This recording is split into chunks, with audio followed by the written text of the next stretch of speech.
यानी शुक्ल पक्ष की द्वादशी को ब्राह्मण विश्वामित्र राम और लक्ष्मण को परीक्षित महाराज अगर मेरी आवाज सुन रहे हो तो कथा प्रांगण में पधारे। परीक्षित जी आ जाओ महाराज। चले एक ऐसे वन में पहुंचे जो निर्जन वन था, वहां पशु पक्षी नजर नहीं आ रहे हैं। थोड़ा आगे बढ़कर देखा, क्या देखा? राम ने देखा।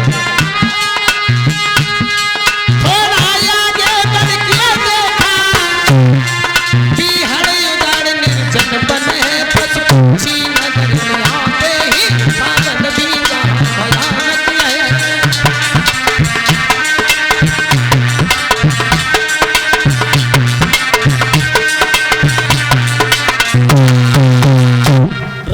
देखा एक ऐसे जंगल में पहुंचे ना मंगा पशु पक्षी नजर नहीं आ रहे हैं, तो गुरुदेव से बोले भगवान श्री राम, गुरुदेव ये क्या देख रहा हूं मैं, ये पत्थर की स्त्री ये क्या पड़ी है? तो राम ने भगवान ये जब पूछा है विश्वामित्र से, तो विश्वामित्र ने राम और लक्ष्मण को हाथ पकड़ के और पेड़ के नीचे बैठाया महाराज, और पेड़ के नीचे बैठा करके कहा बेटा राम, जो ये पत्थर की स्त्री पड़ी है ना, हम बताइए कौन है? ये गौतम ऋषि की पत्नी है अहिल्या।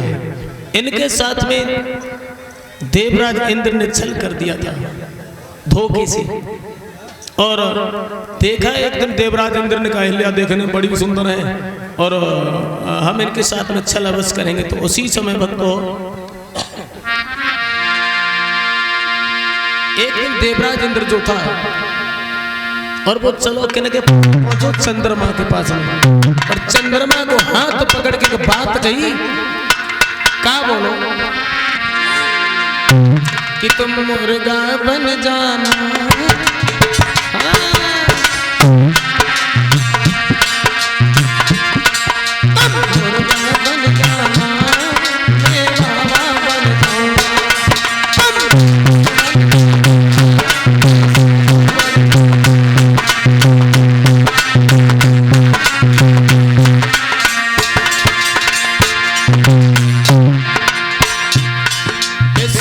राम और लक्ष्मण को पेड़ के ढेगा बैठा के समझाए के बोले लाला।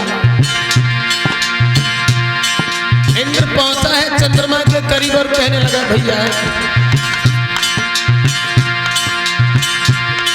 तुम मुर्गा बन जाना, मैं बाबा बन जाऊंगा, तुम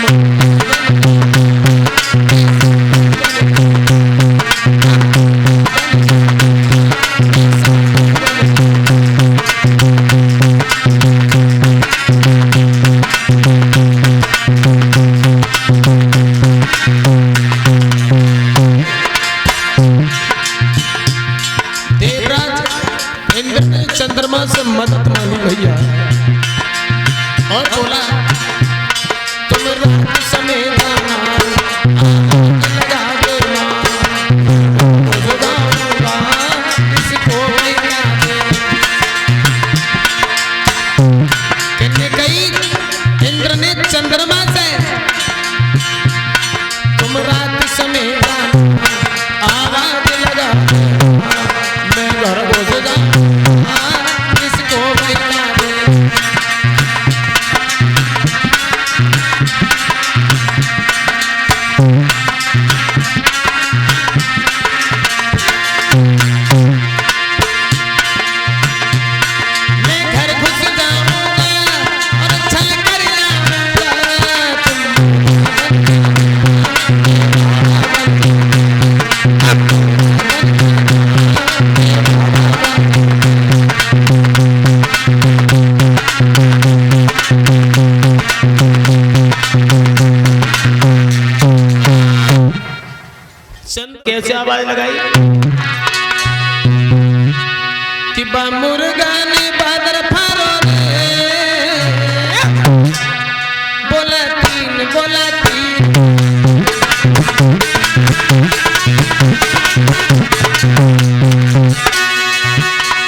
जैसे ही वह मुर्गा ने आवाज लगाई, गौतम ऋषि सो रहे थे, उन्होंने देखा अरे आज बड़ी जल्दी सवेरे हुए और हम सो रहे। सो एकदम जल्दी पल्दी से जागे और नींद में उन्होंने अपने कपड़े उठाए और भाग खड़े हुए। पहुंचे इधर गंगा जी पर और इंद्र को यानी मौका मिल गया, उन्होंने अहिल्या के साथ रक्षण कर दिया। और तब तक उन्होंने बताया लगाओ लगाओ अबे यार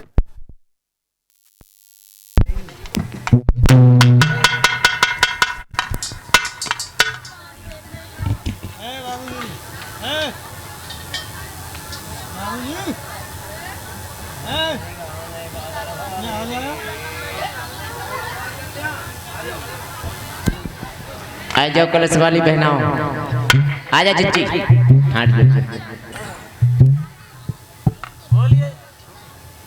बोलिए रास बिहारी भगवान की जयकारा तो लगाई दे करो।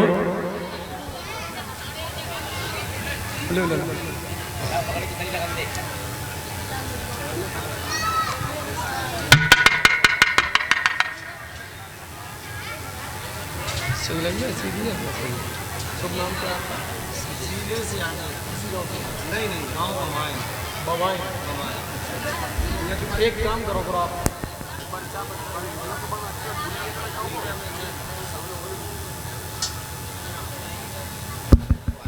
गांव नीले से।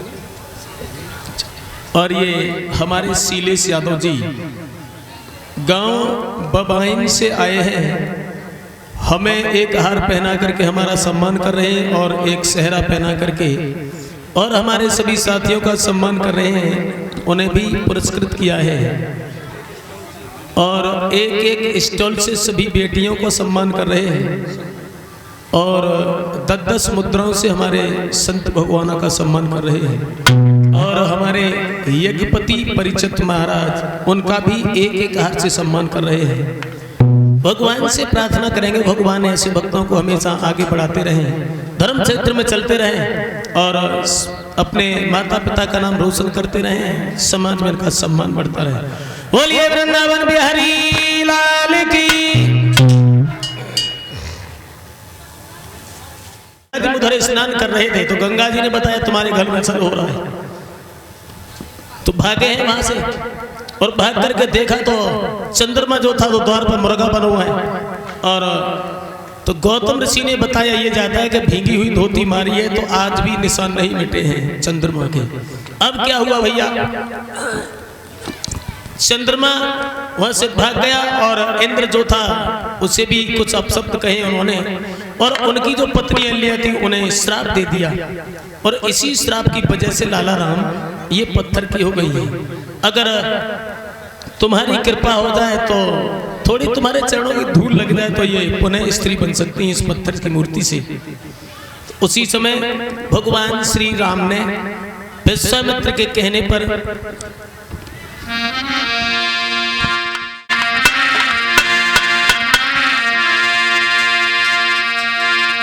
कि विश्वामित्र के कहने से हरियन अहिल्या का उद्धार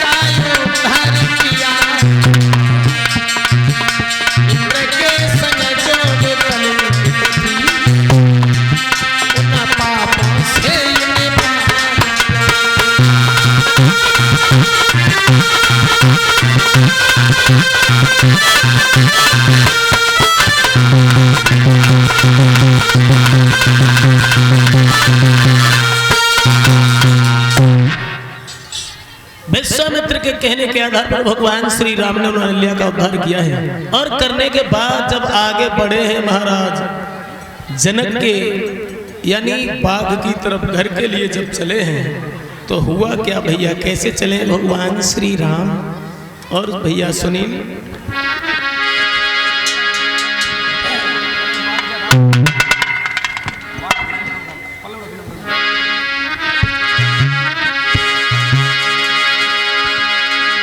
चले हैं भगवान श्री राम, शेषावतारी लक्ष्मण है साथ में और गुरु ब्राह्मण विश्वामित्र के साथ चल रहे हैं कि चले रघुराई पहुंचे फूल बाग में जाए चले।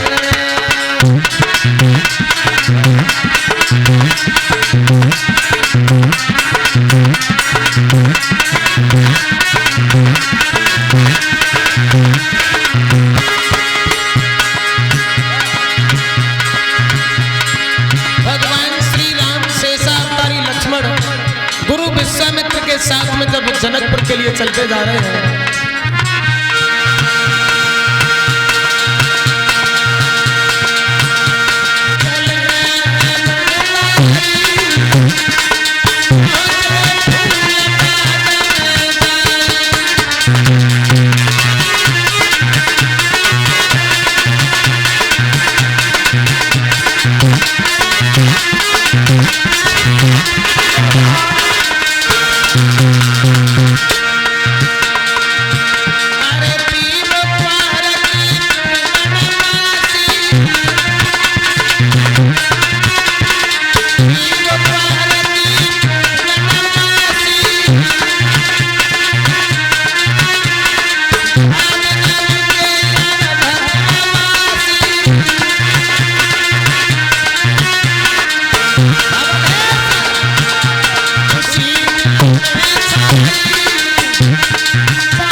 भगवान मर्यादा पुरुषोत्तम श्री राम छोटे भैया शेषावतारी लक्ष्मण को साथ में लेकर के गुरु विश्वामित्र के संग संग महाराज जनक के फूल बाग में पहुंचे।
अब भगवान श्री राम शेषावतारी लक्ष्मण के साथ में और गुरु विश्वामित्र आगे चल रहे हैं। महाराज जनक के फूल बाग में जब पहुंचे हैं उस अयोध्या में बैठ गए महाराज। बैठ करके बैठे रहे थोड़ी देर में उनके पास में पहले आसन चला करते थे महाराज।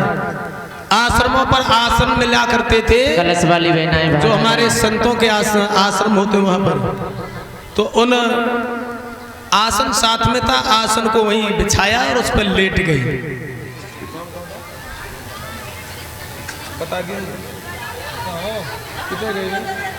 अच्छा तो भगवान श्री राम शेषावतारी लक्ष्मण दोनों भैया विश्वामित्र के पैर दबा रहे हैं। तो